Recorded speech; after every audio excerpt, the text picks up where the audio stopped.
এখনো আছি, আর ভবিষ্যতে থাকবো।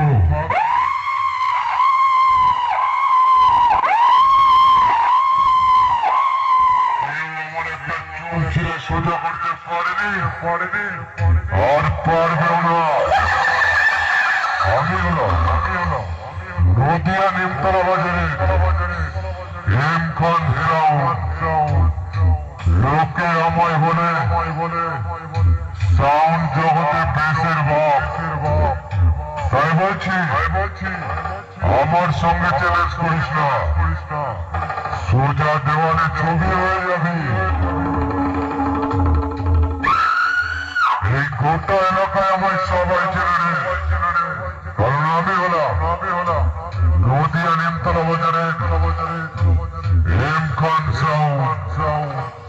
এমন বেশ পারবো সেদিকে দাঁড়িয়ে আছি, ঠিক তার উল্টো দিক হয়ে যাবে।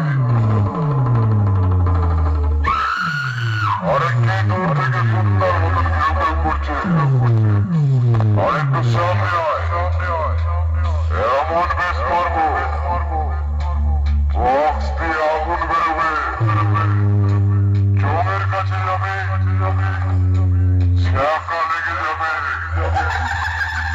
আমি সেই নদীর নিমতলা বাজারের এম খান সাউন্ড। যতগুলো বাপ আছে সবাইকে নিয়ে আয়।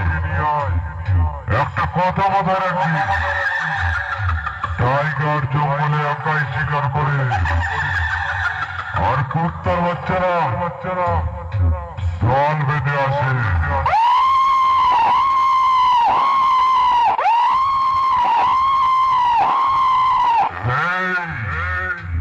তোর মালিককে গিয়ে বলবি তার সাথে পাঙ্গা নেওয়ার জন্য নতুন একজন এসে গেছে নদিয়া নিমতলা বাজারে এম খান সাউন্ড।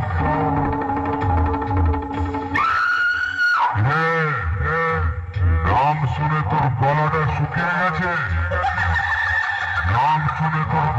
শুকিয়ে গেছে, একটু জল খেয়ে রেস্ট নে, তারপরে আবার আসবি। এই তো বাপকে গিয়ে বল যে এম খান সাউন্ড তোর বাড়ির 5 কিলোমিটারের মধ্যে দাঁড়িয়ে আছে, আর তোর বাবুর যদি কর্পোরেশন লড়বার ইচ্ছা থাকে তাহলে সামনে আসতে বল। আমি তোদের জায়গায় দাঁড়িয়ে তোদের সামনে ওপেন চ্যালেঞ্জ করে গেলাম।